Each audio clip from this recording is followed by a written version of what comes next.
अस्सलाम वालेकुम। आजकल फर्टिलिटी के बहुत सारे प्रॉब्लम्स आना शुरू हो गए हैं, मर्दों के अंदर भी और औरतों के अंदर भी। रिसर्च के मुताबिक 8 में से 1 कपल ऐसा होता है जिसको आईवीएफ ट्रीटमेंट की जरूरत पड़ जाती है। तो आज के इस वीडियो में हम आईवीएफ के बारे में ही बात करेंगे। मैं आपको इन डिटेल बताऊंगी कि आईवीएफ जो है वो होता क्या है, ये किस तरह किया जाता है। उसके अलावा आपके कुछ क्वेश्चंस के भी मैं आंसर करूंगी कि कितने एग्स चाहिए होते हैं आईवीएफ करने के लिए। उसके अलावा इसका सक्सेस रेट क्या होता है, एज के साथ साथ कितना सक्सेस रेट होता है, कितने परसेंटेज जो है वो नॉर्मल प्रेगनेंसी उसके बाद होना शुरू हो जाती है, कितने साइकिल्स ऑफ आईवीएफ आपको करवाने चाहिए, और बहुत सारे आपके जो दूसरे क्वेश्चंस हैं उनका भी आंसर जो है मैं एंड में जाके आपको दे दूंगी। मेरा नाम है Ayesha Cheema and welcome to my YouTube channel. एक नॉर्मल मेंस्ट्रुअल साइकिल के अंदर औरत की ओवरीज के अंदर बहुत सारे जो है वो फॉलिकल्स बनते हैं। उन सारे फॉलिकल्स में से एक ऐसा फॉलिकल होता है जो प्रॉपर्ली मैच्योर होता है।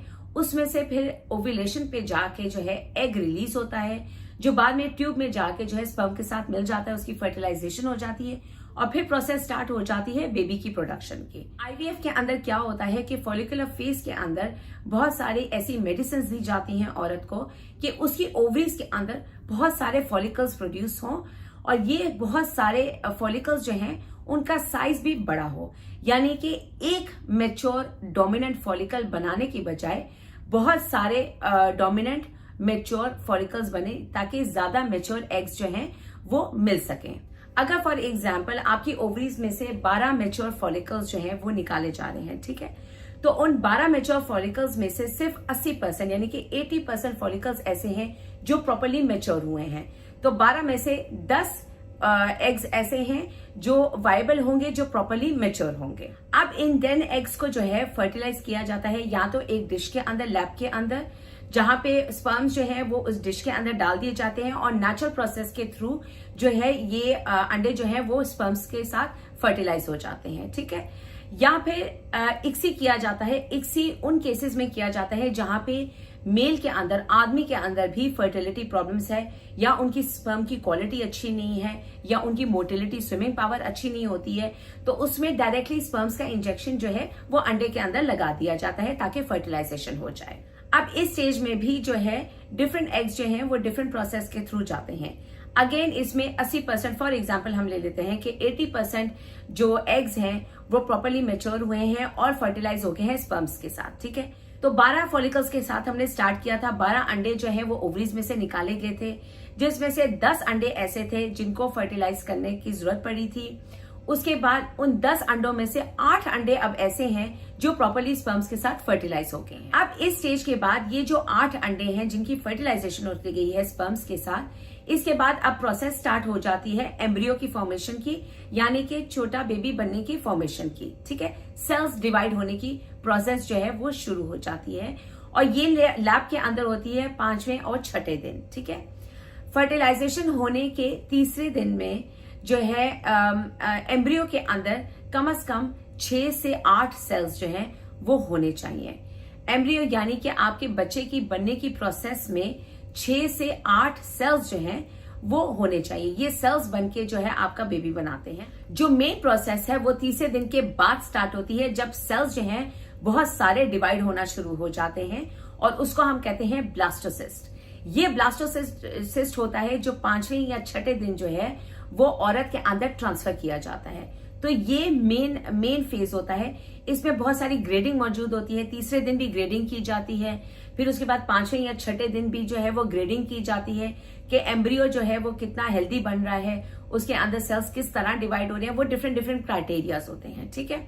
उन क्राइटेरिया से हमें पता लग जाता है कि ये आगे जाके प्रॉपर प्रेगनेंसी होगी या नहीं होगी। अच्छा, इस स्टेज तक जो है सिर्फ 30% से लेके 50% एम्ब्रियोज जो है वो पहुंचते हैं। तो अगर हमने स्टार्ट किया था 12 अंडों से, तो 12 अंडों में से 10 अंडे रह गए थे जो प्रॉपर्ली मैच्योर हुए थे। 10 अंडों के बाद 8 अंडे ऐसे रह गए थे जो प्रॉपर्ली स्पर्म्स के साथ फर्टिलाइज हो गए थे। अब उन 8 अंडों में से अगर 30% या 50% जो है वो प्रॉपर्ली ब्लास्टोसिस्ट की स्टेज तक पहुंच गए, यानी कि एम्ब्रियो की प्रॉपर ग्रोथ हो रही है, तो वो सिर्फ आ जाते हैं 3 से 4 एम्ब्रियोज, आपके 3 से 4 अंडे आपके। तो हमने 12 अंडों से स्टार्ट किया था और एंड में जाके सिर्फ 3 या 4 ऐसे अंडे रह गए हैं जो औरत के अंदर ट्रांसफर किए जा सकते हैं ताकि उसकी प्रेगनेंसी हो जाए। अब एक दफा एम्ब्रियो जब बन जाता है तो उसका ट्रांसफर जब औरत के अंदर किया जाता है तो ये आगे तक प्रेगनेंसी तक जाएगा या नहीं जाएगा, ये 5 फैक्टर्स के ऊपर डिपेंड करता है। ये 5 फैक्टर्स इंशाल्लाह मैं अपनी नेक्स्ट वीडियो में आपको डिटेल में बता दूंगी। अब हम आ जाते हैं आपके क्वेश्चंस की तरफ। क्वेश्चन में सबसे पहले क्वेश्चन तो ये आता है कि हमें कितनी साइकिल्स ऑफ आईवीएफ करनी चाहिए। अगर हमारी पहली साइकिल ऑफ आईवीएफ फेल हो जाती है तो सेकंड साइकिल ऑफ आईवीएफ हमें करवानी चाहिए या नहीं करवानी चाहिए। आईवीएफ की साइकिल्स आपके ऊपर डिपेंड करती है कि आपने कितनी दफा करवानी है, लेकिन according to the NICE guidelines जो है वो national institute of clinical excellence की गाइडलाइंस है जो इंग्लैंड में इस्तेमाल की जाती हैं। इन गाइडलाइंस के मुताबिक आपको कम से कम 3 साइकिल्स ऑफ आईवीएफ करवाना चाहिए और इन 3 साइकिल्स ऑफ आईवीएफ के बाद आपके चांसेस ऑफ प्रेगनेंसी जो है वो 45% से लेके 50% तक जो है वो इंक्रीज हो जाता है। नेक्स्ट क्वेश्चन आ जाता है कि क्या आईवीएफ का सक्सेस रेट जो है वो 100% है, 100% सक्सेस रेट है। अगेन ये डिपेंड करता है डिफरेंट पेशेंट टू पेशेंट। औरत की बहुत सारे फैक्टर्स होते हैं जो कंसिडरेशन में लिए जाते हैं, आदमी के बहुत सारे फैक्टर्स जो हैं वो कंसिडरेशन में लिए जाते हैं। तो ये डिफरेंट पेशेंट्स के अंदर डिफरेंट इसका सक्सेस रेट होता है। मेनली जो ये डिटरमिन किया जाता है वो औरत की एज के ऊपर मेनली डिपेंड होता है। अगर औरत की एज जो है वो 35 साल से कम है, यानी 35 एज से वो कम है उसकी उम्र, तो उसमें सक्सेस रेट जो आईवीएफ का है वो है 41% और कुछ केसेस में 50% भी है। अगर औरत की एज जो है वो 35 से अबव है, 38 है या इवन 40 साल की अगर वो औरत है तो उसका सक्सेस रेट जो है वो अप्रोक्सीमेटली 23% टू 27% आ जाता है। अगर औरत की एज 41 है या 42 है तो सक्सेस रेट जो है वो 10% से लेके 13% हो जाता है। नेक्स्ट बहुत इंपॉर्टेंट क्वेश्चन है जो सबके दिमाग में बहुत ज्यादा होता है कि सारी मेडिकेशंस लेने के बाद कितने एग्स जो हैं वो होने चाहिए ओवरी के अंदर। ठीक है, कम से कम 10 एग्स, 10 मेच्योर फॉलिकल्स जो हैं वो ओवरी के अंदर बनने चाहिए ताकि उनको निकाल लिया जाए। और इसकी वजह वही है जो मैंने आपको शुरू में भी बताई थी कि एम्ब्रियो के अंदर डिफेक्ट्स हो सकते हैं, एग्स प्रॉपर्ली मेच्योर नहीं होंगे, निकालने के बाद भी मेच्योर नहीं होंगे, फर्टिलाइजेशन हो जाएगी उसके बाद भी एम्ब्रियो प्रॉपर्ली नहीं बनेगा।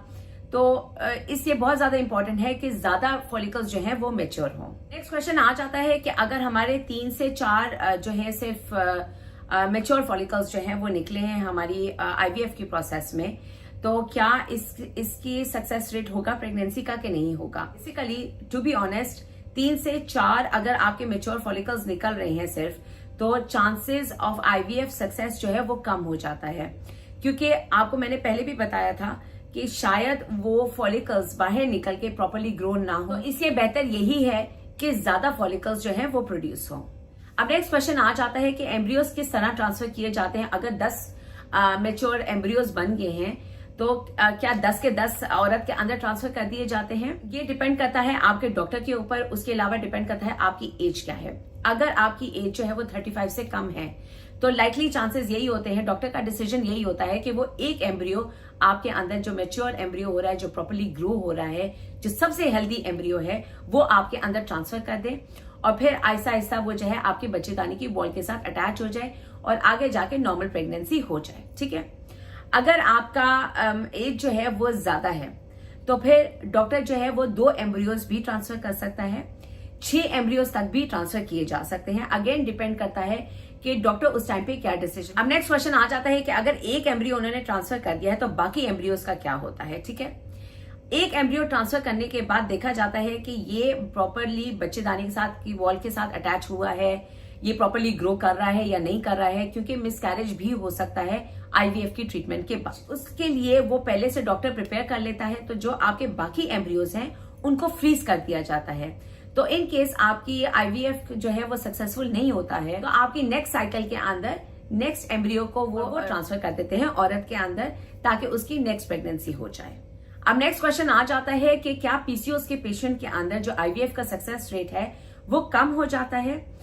देखें, ये again patient to patient vary करता है कि उसका पीसीओएस जो है वो किस एक्सटेंट तक है। पीसीओएस के पेशेंट के अंदर भी उतने ही चांसेस ऑफ प्रेगनेंसी है जितने एक नॉर्मल औरत के अंदर है, एक विदाउट पीसीओएस की औरत के अंदर के चांसेस होते हैं। ठीक है, वीडियो खत्म करने से पहले मैं आपको सिर्फ यही कहना चाहूंगी कि अगर आपको डॉक्टर ने रेकमेंड किया है कि आपको आईवीएफ के लिए जाना चाहिए, तो जितनी आपकी एज कम होगी उतना आपका चांसेस ऑफ आईवीएफ सक्सेस जो है वो हाई होता जाता है। इंशाल्लाह मैं अपनी नेक्स्ट वीडियो में आपको वो 5 फैक्टर्स बताऊंगी जिसके थ्रू आपका आईवीएफ जो है वो फेल हो जाता है। मेरी अगली वीडियो तक के लिए आप अपना बहुत ज्यादा ख्याल रखिएगा।